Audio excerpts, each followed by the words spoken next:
Hi, I'm glad you could join me today because today I think we'll do a fantastic little winter scene and I think you'll really like this one. So I tell you what, let's start out, have them run all the colors across the screen that you need to paint along with us. And they'll come across in the same order as I have them on the palette, starting with the white and working all the way around. Okay, I have my standard old 18 by 24 inch canvas up here.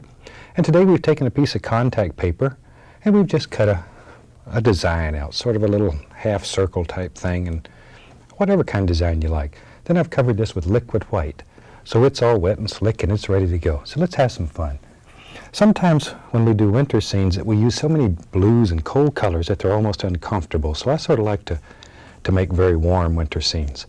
We'll start with a little alizarin crimson today on the 2-inch brush and just tap a little color right into the bristles, like so. Let's go right up here, and maybe right in here we'll just use our little crisscross strokes, put in a happy little sky, just making little X's. It takes very, very little color, because if you're not careful, you can set this sky on fire, and we don't want to do that. We don't want to set it on fire. All we want to do is warm it up a little. There we go. Okay, maybe we'll have a little of that same color down here. If it's going to be a winter scene, we'll have some snow in here, and this will come through and make some very nice highlights and shadows in the snow. It's also a good way to clean all the excess paint off your brush. Now then, we just mix it on the brush here. We'll take a little more of the alizarin crimson, get a little touch of the phthalo blue. Proportionately, much more crimson than blue. And you can just mix these on the brush. See? Like so. You don't have to worry about it. I'm trying to make sort of a nice lavender color. And you can take it to the blue side or the red side, depending on what kind of mood you're in. Today is such a beautiful day. Let's just make a very nice lavender, sort of to the reddish side. And let's just go right up in here and just drop that in. Like that. Still using the little crisscross strokes. There. And maybe there's a nice little cloud that comes right out here. And we just take the brush and tap. Just tap it wherever you want it. It's up to you. It's up to you. It's very individual. And maybe down in here, we can just scrub in a basic little cloud shape. We're really not looking for a lot of detail at this point. All we're doing is just building us a happy little sky. There. And we can take a little bit of that same color, and once again, just lay some of it down here where we know there's going to be snow. And at this point, we really don't care where it's going to be. Anything we don't like, we just cover up. We're not committed at all. Okay, let's do the fun part here. Let's wash the old brush. As you know, we wash our brush with odorless thinner, and we'll shake off the excess, and then just beat the devil out of it. I really recommend, if you're going to do this at home, don't do this in your living room, or your popularity is going to go down about 38 points in one brush cleaning. They make a thing called a brush beater rack you can put down in the bottom of a little trash can. You shake the brush inside of the can, then beat it on this rack. All this done inside the can, and it contains every bit of this.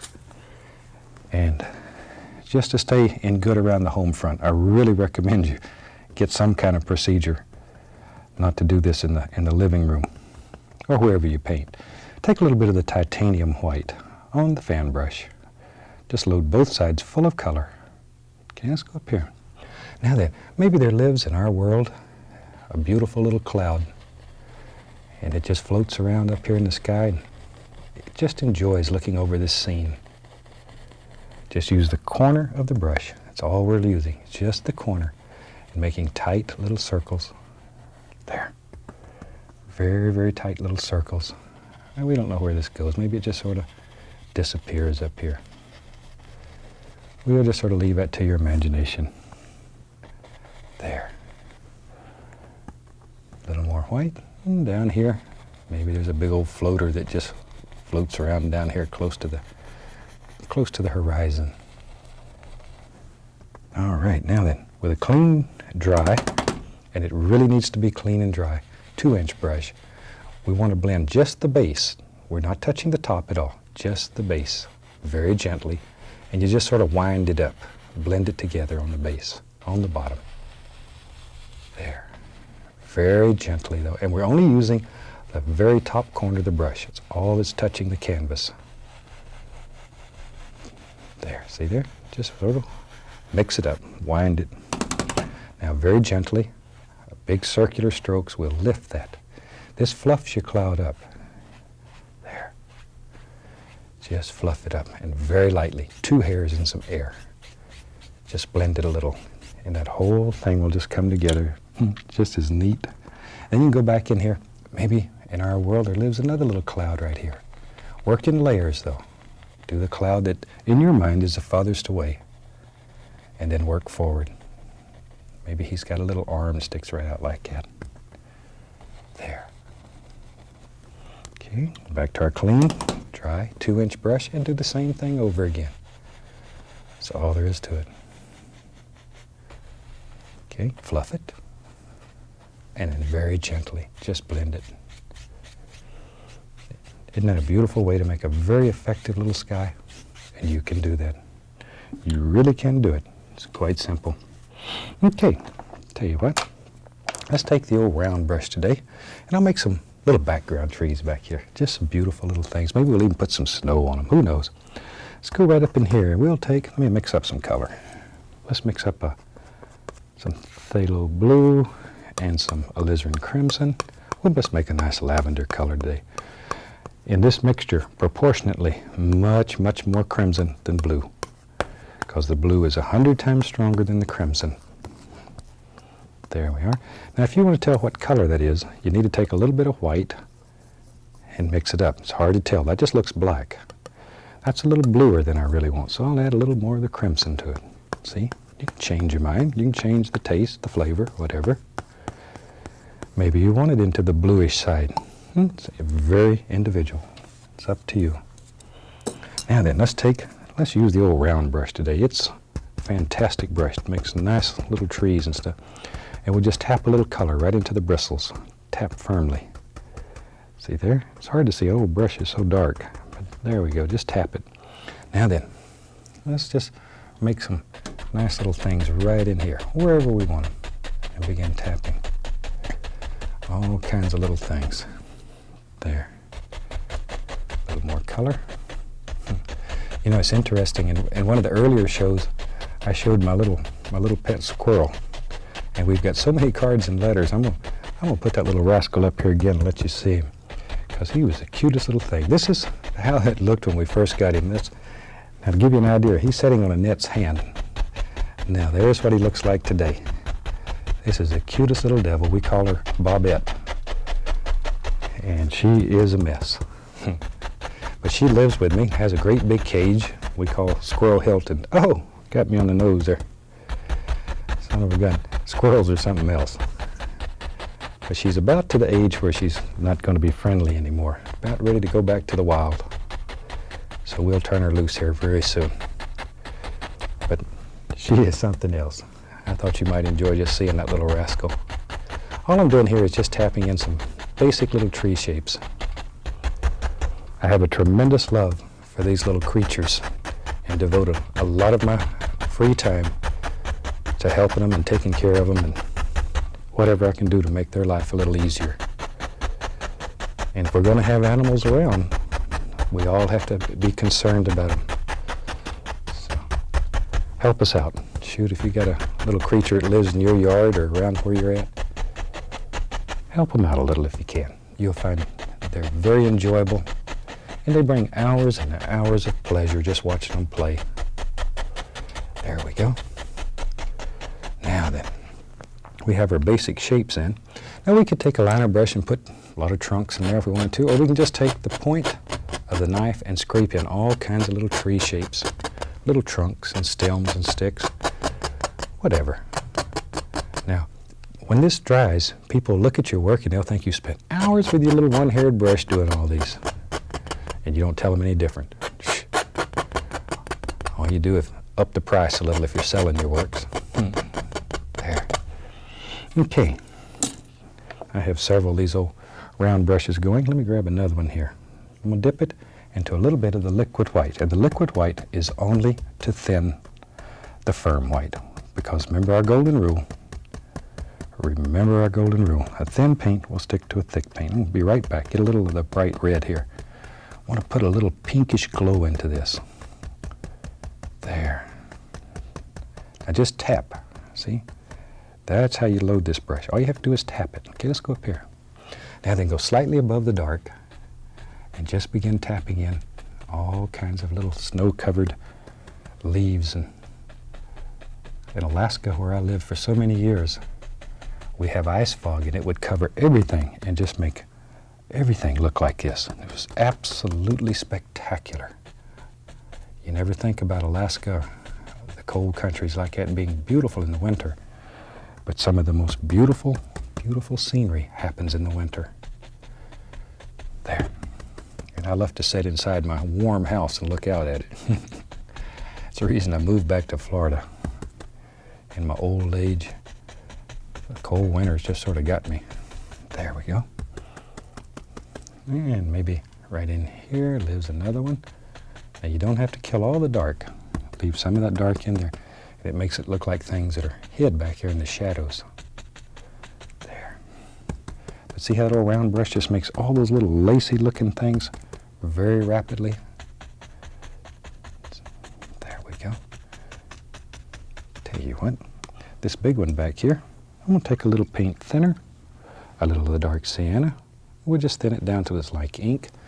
And let's just put the indication of a little tree trunk back here. It's big enough. Maybe we can really see a tree trunk in here. There. And you can put as many or as few limbs on your tree trunk as you want. Now then, a little touch of the liquid white, a little bit more of the bright red, titanium white. Just mix them together on the brush, give it a good tap tap. And let's go up in here and look at the basic shape of your tree. Think about where the light would play through here and hit it. Worry about form and shape. See, there's another little thing right there. These are really fantastic little paintings. And as I mention every so often, if you're interested in selling paintings, these paintings will sell like hotcakes. Probably more for color than for content.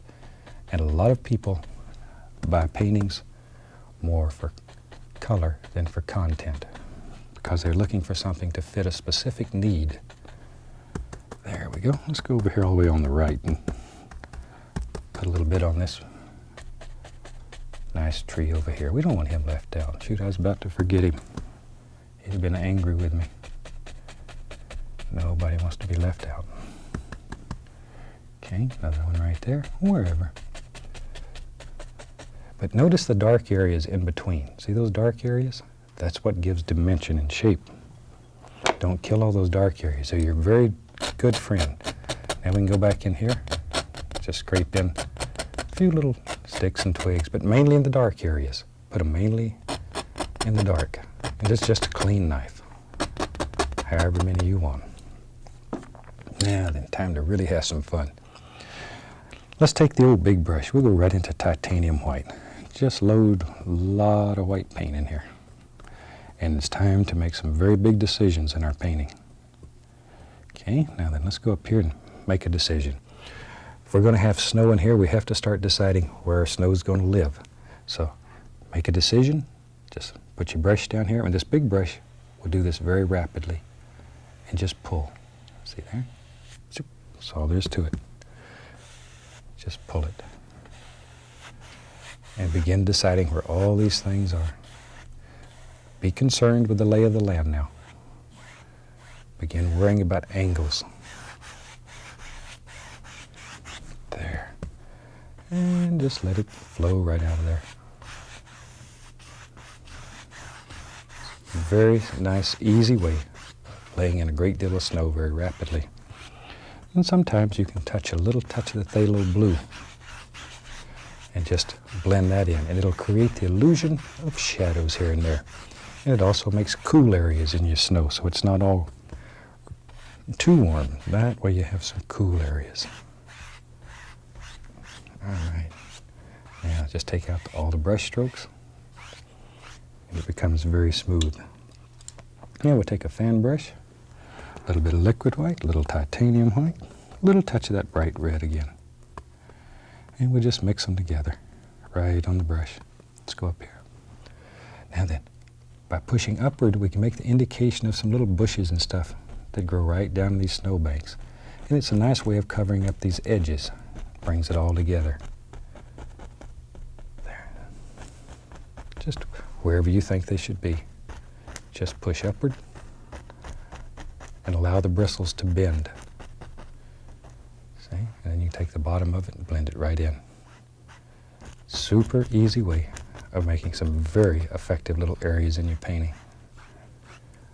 And it pushes all, look how those bushes there now are all pushed back in there, only because of these little things. And you're working with planes. And those planes cause dimension and depth in your painting. Okay, shoot, we're having so much fun. Let's get crazy. I'm going to go right into some phthalo blue here. Not much, not much. In fact, there was still some white left on the bristles from the snow. Little phthalo blue. I'm going to put a little water in here. You know me and my water. I like to have water in all my paintings nearly. Touch and pull straight down. You just have to make a decision where your water lives. See? Touch and pull down. Now once again, this blue is a very cool color. It'll really do nice things against all these pinks and stuff that we have in here. It's a very cool color. Maybe there's just a happy little pond here that comes right around in there. I don't know exactly. We'll decide that later. Pull straight down. Most important that it goes straight down. Let me get a clean brush. I have several brushes going here, so I don't have to spend all my time washing brushes. As much fun as it is, and as much as the camera people hate it, we don't want to do all that. There. Now, that quick, that gives us a nice little watery area. Now, take a touch of the liquid white on the knife, a little bit of titanium white, and we'll mix them together. Liquid white and titanium white. The liquid white is in there only to thin the titanium white a little bit. And I've put the least little touch of the bright red in there. Now, cut me off a little roll of paint. Let's go up here. And then I want to put a little bit of snow laying right along here. So we touch and just sort of let it work its way right off the blade there. Get a little more paint. There. See how well that works? Maybe it comes right around the corner here. We don't know. Just pull it right around. That easy. Now then, clean off my old knife. Let's go back to our round brush in our lavender color. We'll tap a little color into the bristles. Just like so. Just tap it. Maybe over in here. Maybe? Yep, there is now. We'll put a little, maybe there's a happy little bush or two that lives right here. Now I want to leave this little bit of water showing through so you can see that there's water behind there. I think that'll make that look nice. Okay. Underneath that, we'll pull a little bit of that color down. There. Now then, I'm going to take the other round brush, a little liquid white, a little bit of the bright red, not much. Be very careful with the bright red. It'll set your whole world on fire in one heartbeat. Okay, let's go right up here. Got the brush loaded up. And let's put in some nice little frosted areas right on these bushes. Once again, though, work on one bush at a time. Don't get too carried away. We have plenty of time. Don't worry about it. One little bush at a time. There. See there? And if you do one at a time, then you have depth in it. I know you get tired of hearing that. I really think it's important, though. There we go. Now back to our, this is liquid white mixed with a little bit of titanium white. And we can go right in here and put all of our little snow-covered ground areas. There. All right, and this reflection, we pulled it straight down. Now we'll go gently across. Go back in here with our clean knife. Just scratch in a few little sticks and twigs wherever you want them. There we are. Now, tell you what, shoot, maybe let's take some Van Dyke brown. Get us a little roll of paint. Maybe right up here lives a happy little tree. There it goes. Just like so. Just straight Van Dyke brown. We can do the other side. Now, let's give him a friend. Shoot, we don't want him to be alone. Life's too short to be alone. Too precious. Share it with a friend. There. Now, let's take a little titanium white, a little roll of paint on the knife, and let's have, maybe this is a birch tree. What the heck? Touch, give it a little pull. Round. Give it a little pull. Birch trees may be one of the easiest kind of trees there are to make. And if there's not birch trees in your area, shoot, you can paint any kind of old tree that you want. Maybe you want to paint a big maple tree in yours, or oak tree, or whatever. It's okay. A little paint thinner, a little bit of the Van Dyke brown. Turn the bristles. Turn it. That brings it to a nice sharp point. Let's go right up in here, and we'll put the indication here and there of some little trunks, or little limbs, off the trunk. I'll get it straight here in a second. Bear with me. There we go. Wherever you think they should live. There. Okay, there's another one. There's one. And try not to make all your limbs just perfectly straight. Put some character in them. Shoot. Tree limbs grow every which old way. Whatever makes them happy.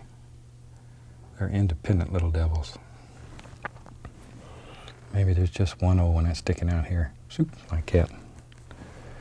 Whatever. We don't care. See? You can have as many or as few as you want in your world. I like that. Let's make a different kind of tree. Let's go over here. Shoot, tell you what, we'll just use the fan brush.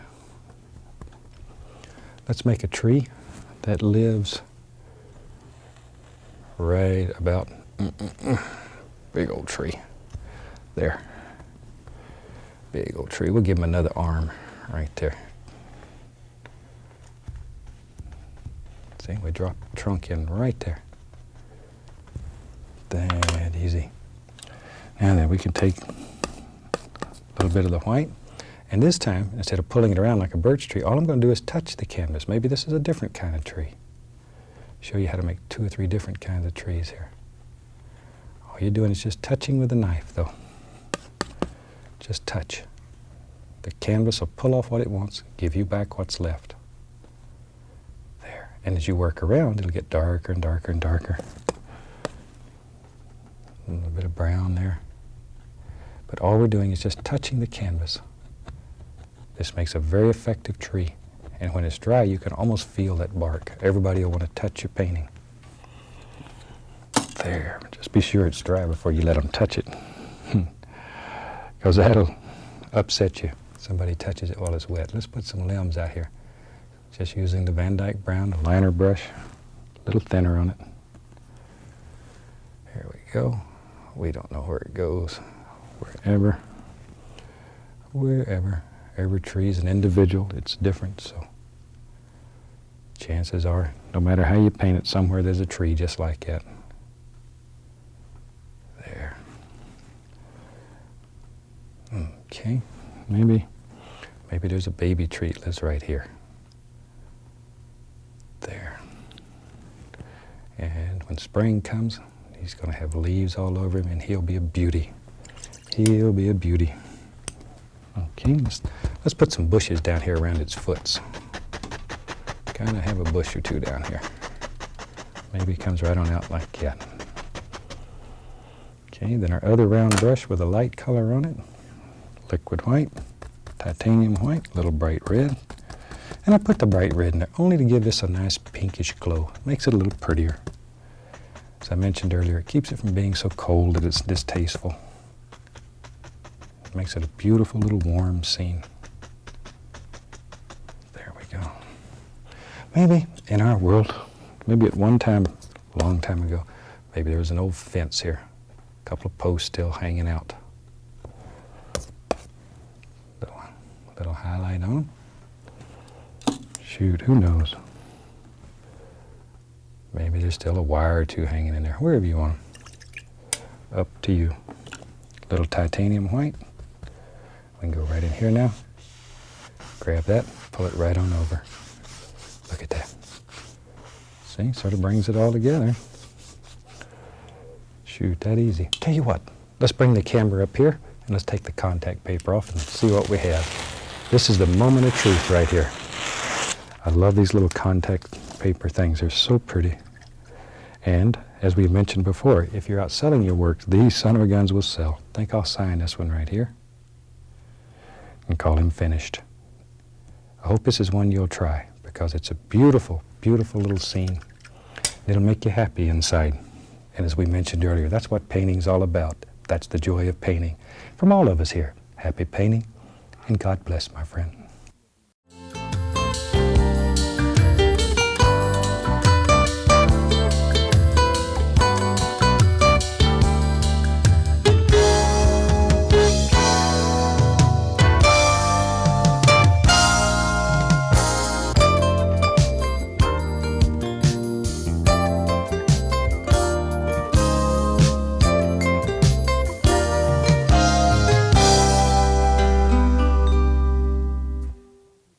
This program is brought to you by Northlight Books, publisher of over 200 how-to books and videos for fine artists and graphic designers, and by Langnickel, manufacturers of selected artist brushes.